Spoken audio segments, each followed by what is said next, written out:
Bem-vindos ao Curto e Grosso. Eu sou o professor Augusto Mota e na nossa videoaula de hoje, continuando a série sobre angiospermas, nós iremos falar sobre a reprodução e também formas de propagação, ok? Então, se esse assunto te interessa, permaneça com a gente e vamos ao play. Então, pessoal, meninos e meninas, como eu estava falando, continuando e finalizando na aula de hoje a série sobre angiospermas, certo? Vamos finalizar falando sobre a questão da reprodução, ok? No caso da reprodução das angiospermas, nós iremos abordar tanto a questão da fertilização, como é que a flor ela é fertilizada, como também iremos abordar a questão da propagação das sementes, ok?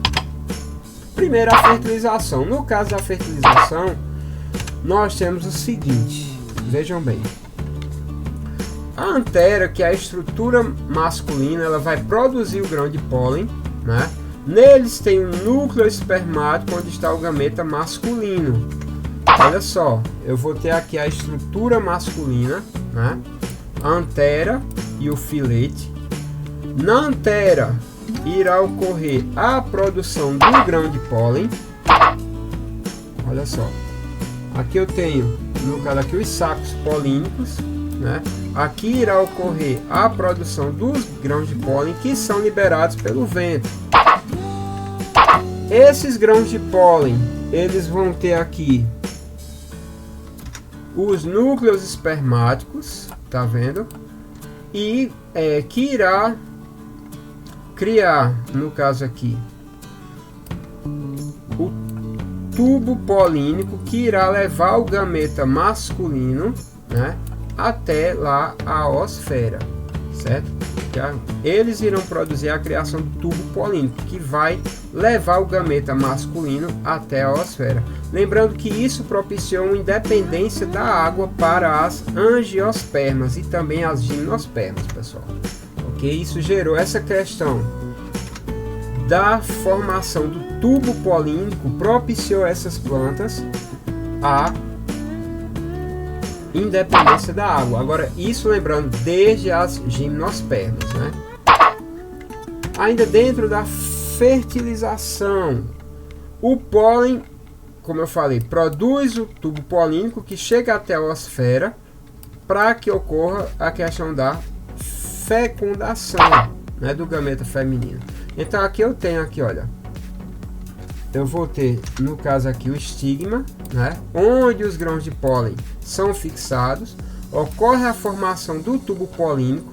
Esse tubo polínico vem até chegar aqui à oosfera, certo? Lá no ovário, onde vai estar o gameta feminino, né, para ocorrer o processo de fertilização. Então, lembrando, como eu já falei antes, o tubo polínico, evolutivamente falando, ele vai propiciar o quê? Independência da água para as plantas, isso desde a partir das gimnospermas, ok? Aqui eu tenho o tubo polínico,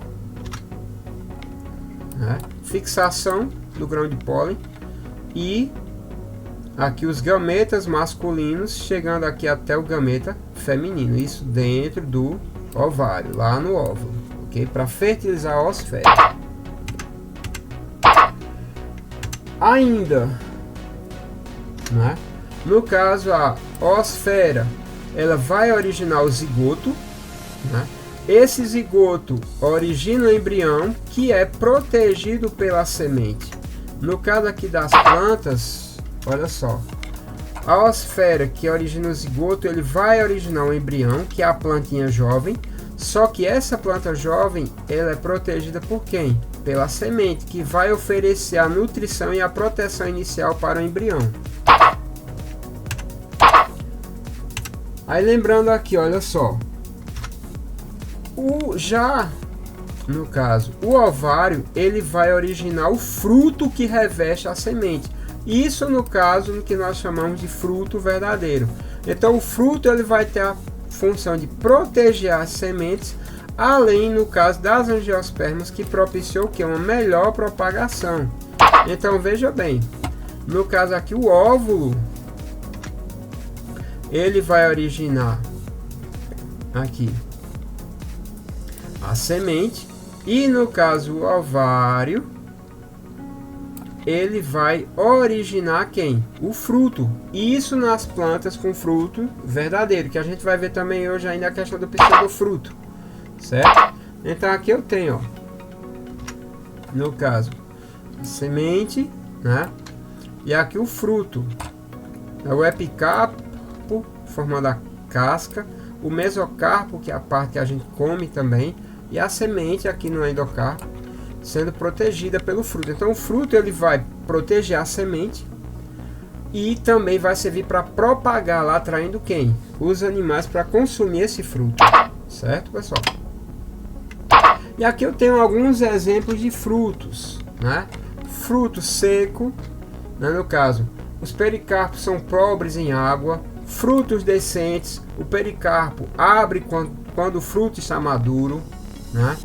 Frutos monoespérmicos, que são aqueles que possuem apenas uma semente, como no caso o abacate, aqui no caso exemplo é a ervilha, né? Frutos carnosos, os pericarpos são ricos em água e substâncias nutritivas, como exemplo maçã, limão. Frutos indecentes, o pericarpo não abre, não permitindo a saída das sementes, e os frutos polispérmicos, quando possuem mais de uma semente, como no caso laranja e melão. Também nós vamos ter aqui o seguinte, ó, como eu falei para vocês, promessa e dívida, temos a questão do pseudofruto. Lembrando, essa palavra pseudofruto vem do grego, que significa falso fruto. São aqueles frutos que não têm origem do ovário. Ele ou se origina da haste, né? Ou se origina da base floral. Como exemplo, eu tenho o caju, que se origina da haste, e a maçã, que se origina da base. Então, tanto o caju como a maçã são exemplos de pseudofruto, porque o fruto verdadeiro, ele vai se originar do ovário. Pseudofrutos ou se originam da base ou se originam da haste, né? Então, lembrando, ó, o ovário ele vai originar a semente, o gameta feminino, o óvulo ele vai originar a semente e o ovário vai originar o fruto. Isso no fruto verdadeiro. Então, tanto a maçã como o caju, ó, são exemplos de pseudofruto. Como eu falei, por quê? Porque a maçã tem a origem da base floral e o caju, o fruto do caju, que é o pseudofruto, tem a origem na haste, ou também chamado de, no caso aqui, pedúnculo floral. Lembrando que o fruto do caju é o que a gente chama de castanha, né? Que é um exemplo de fruto seco. Tá aqui, ó. Que a gente chama de fruto, na verdade é o pseudofruto. E para a gente fechar essa parte, na questão da propagação, lembrando o que é propagação? Propagação é como essa semente ela vai ser propagada pelos animais. Como a planta vai pegar esse fruto e utilizar para que o animal pegue essa semente com fruto, como esse fruto e joga essa semente em outro lugar. Então isso é chamado de propagação. Nesse caso aqui, a gente vai ter o seguinte, ó. Primeiro, no caso, a polinização, que é o que? A chegada do grão de pólen na antera. Aqui, ó. Aqui, ó. Ele vai sair da antera e vai chegar no estigma. Então é a chegada do grão de pólen no estigma, certo? Então, quando o grão de pólen ele vem, seja trazido por um animal, seja trazido por pelo vento, e ele se fixa no estigma, então essa chegada e fixação é chamada de polinização, certo? Lembrando que as plantas elas evitam que o pólen da mesma flor fecunde o estigma dela mesma. As plantas elas evitam a autofecundação, seja por qualquer mecanismo evolutivo, né? Então, no caso da polinização, ela pode ocorrer, olha só, pelo vento, por insetos, por aves, por morcegos. Então, todos esses são agentes polinizadores, ó. Aqui, ó, eu tenho pelo vento, né? No caso aqui, ó, vento, como dente de leão, abelha. Vou ter também pássaros, como no caso aqui, eu vou ter, no caso aqui, ó, o beija-flor, né? Tem aqui polinização por morcegos. Então todos esses são agentes polinizadores. Ainda também, no caso, só alguns dados, ó, só para vocês terem uma ideia, pessoal. As abelhas, elas polinizam 71% das espécies comerciais.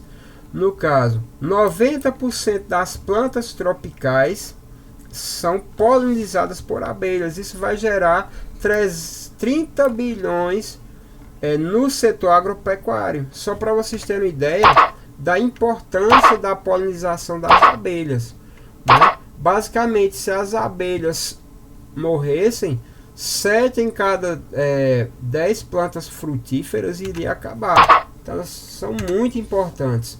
Aí temos também a questão do carrapicho, né? Que ele tem a função de grudar no pelo do animal.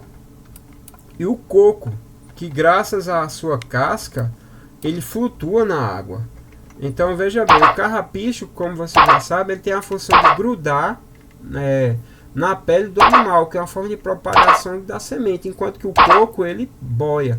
Lembrando, pessoal, que o velcro, né, a ideia do velcro, ela foi tirada de um cientista que, ao observar como o carrapicho grudava na pele dos animais, então ele, baseado nisso, ele desenvolveu o velcro. E disse que o inventor, toda vez que você abre uma carteira com velcro, ele ganha dinheiro, né?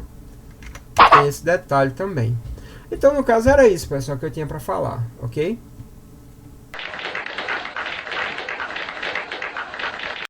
É isso, pessoal. Espero que vocês tenham gostado. Por favor, deixe aí seu like, se inscreva no canal, ative as notificações, nos ajude a continuar o nosso trabalho de divulgação da ciência, ok? Então, espero que vocês tenham gostado. Nos veremos na nossa próxima videoaula. Forte abraço, fiquem com Deus e fui!